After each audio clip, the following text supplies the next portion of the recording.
Baby weight gain కావాలి అంటే మనకి రెగ్యులర్గా అవైలబుల్గా ఉండే కొన్ని ఫుడ్స్ ఉన్నాయండి.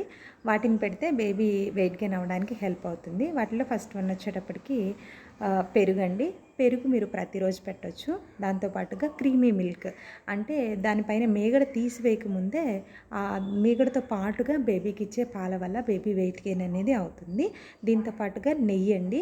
నెయ్యి మీరు పెట్టే ఫుడ్లో ఒక స్పూన్ నెయ్యి అనేది యాడ్ చేయటం వల్ల ఎనర్జీ లెవెల్స్ అనేది ఇంక్రీజ్ అవుతాయి. బేబీ వెయిట్ గెయిన్ అవ్వడానికి కూడా హెల్ప్ అవుతుంది. దీంతో పాటుగా ప్రతిరోజు ఎగ్ పెట్టాలండి. లోపలిది కానీ బయట కానీ అంటే ఎల్లోది పార్ట్ ఉంటుంది కదండి, ఎల్లో పార్ట్ కానీ వైట్ పార్ట్ కానీ రెండు పెట్టాలి.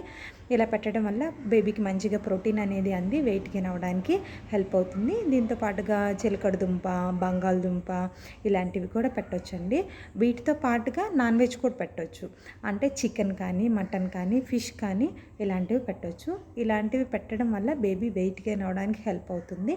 Along with this dry fruits powder కూడా మీరు ఏదైతే బేబీకి ఫుడ్స్ అని ప్రిపేర్ చేస్తూ ఉంటారో లైక్ ఫ్రూట్స్, అలాంటి ఫ్రూట్ మిక్చర్లో కూడా ఈ యొక్క డ్రై ఫ్రూట్స్ అనేది వేసి ఇవ్వటం వల్ల బేబీ వెయిట్ గెయిన్ అవ్వడానికి హెల్ప్ అవుతుంది. Thank you.